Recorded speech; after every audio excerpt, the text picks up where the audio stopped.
चौथे चरण के चुनाव में महाराष्ट्र और तेलंगाना में वोट पड़ने हैं और मोदी ने आज महाराष्ट्र में जाकर शिवसेना को अपने अंदाज में जमकर जवाब दिया। उन्होंने कहा, ये नकली शिवसेना वाले मेरी कब्र खोदना चाहते हैं, इसका जवाब भी महाराष्ट्र की जनता देगी। कुछ दिनों पहले संजय राउत ने कहा था कि अब मराठियों ने औरंगजेब की कब्र भी यहाँ बनाई है, तो मोदी क्या चीज़ है। मोदी से ऐसे करारे बयान बीजेपी के चुनावी संभावनाएं महाराष्ट्र में कितनी बढ़ाएंगे, देखिए हमारी इस खास रिपोर्ट में।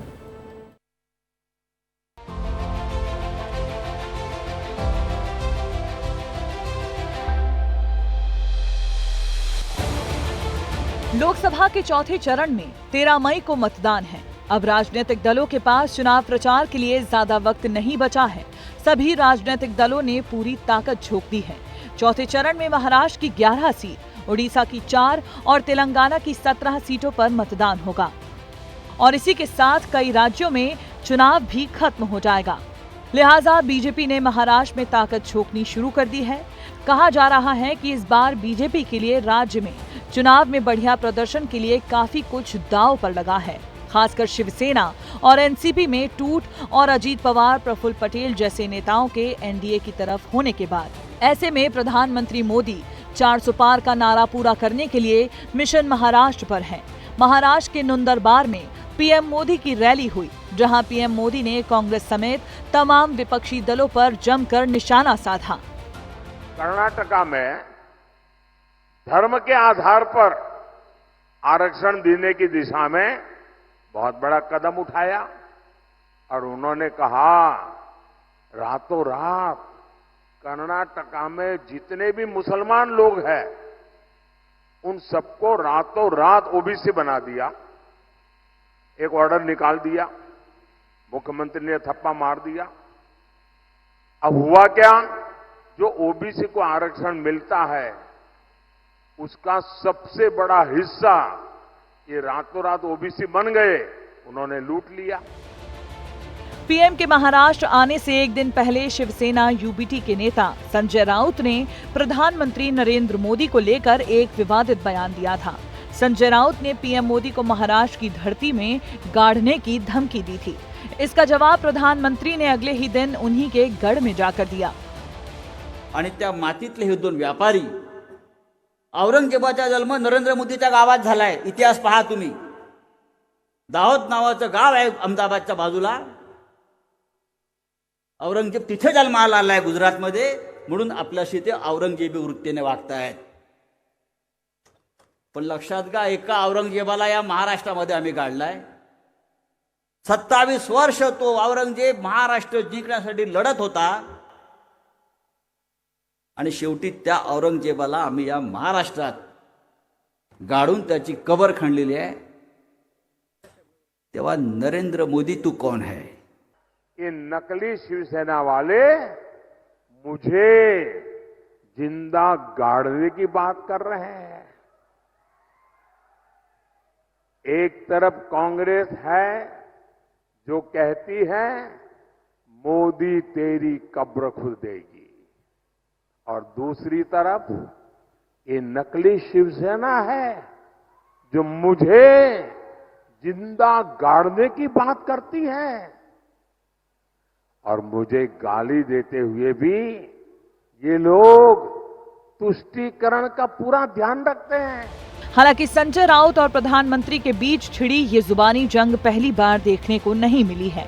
इससे पहले 20 मार्च 2024 को भी संजय ने प्रधानमंत्री के खिलाफ ऐसा ही विवादित बयान दिया था। कहा था कि महाराष्ट्र में छत्रपति शिवाजी महाराज का जन्म हुआ। वहीं पीएम नरेंद्र मोदी के गुजरात स्थित गांव के पास औरंगजेब का जन्म हुआ है। इसी कारण औरंगजेब की मानसिकता के साथ प्रधानमंत्री हमारे ऊपर हमला करते हैं। महाराष्ट्रात शिवाजी महाराज जन्माला आले आणि औरंगजेबाचा जन्म गुजरातमध्ये झाला।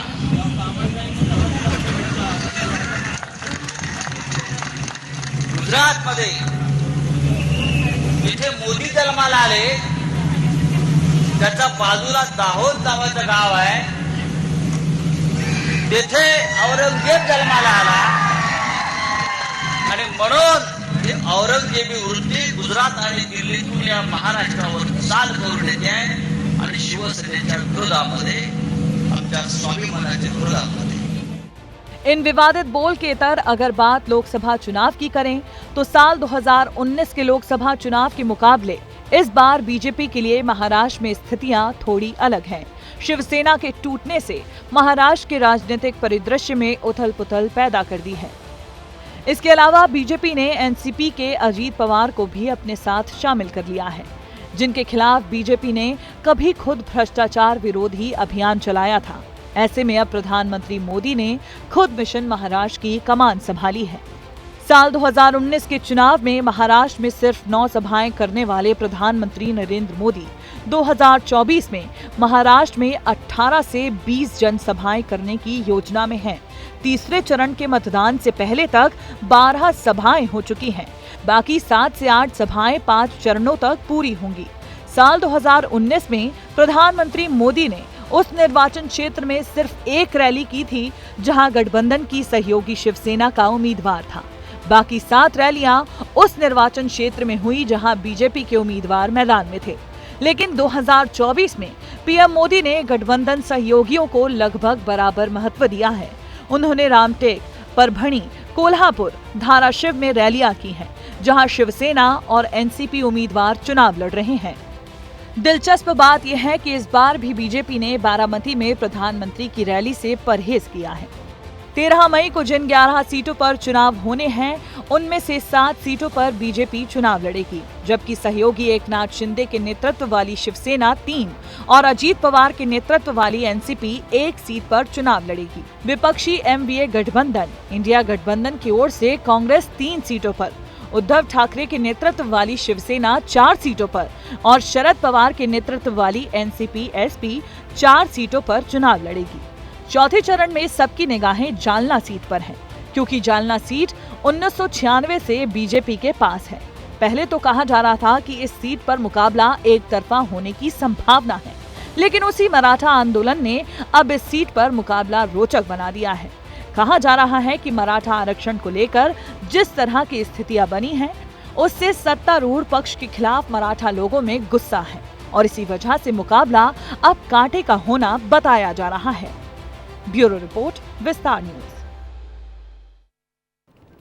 ये अजब महाराष्ट्र की गजब राजनीति है। पिछले 5 साल में राज्य की राजनीति और सरकार में बहुत कुछ बदल गया। पिछला चुनाव बीजेपी ने शिवसेना के साथ लड़ा था, मगर महाराष्ट्र में इतना पाला बदल हुआ है कि अच्छे से अच्छा दिमाग भी चकरगिन्नी हो जाए। बीजेपी के साथ ही शिवसेना और बीजेपी विरोधी एनसीपी दोनों में 2 फाड़ हो गया है। और दिलचस्प ये है कि महाराष्ट्र विधानसभा के 3 नेता प्रतिपक्ष सरकार का विरोध करते करते बाद में उसी सरकार में उप मुख्यमंत्री बन बैठे। अब इस राजनीति को क्या नाम दूं?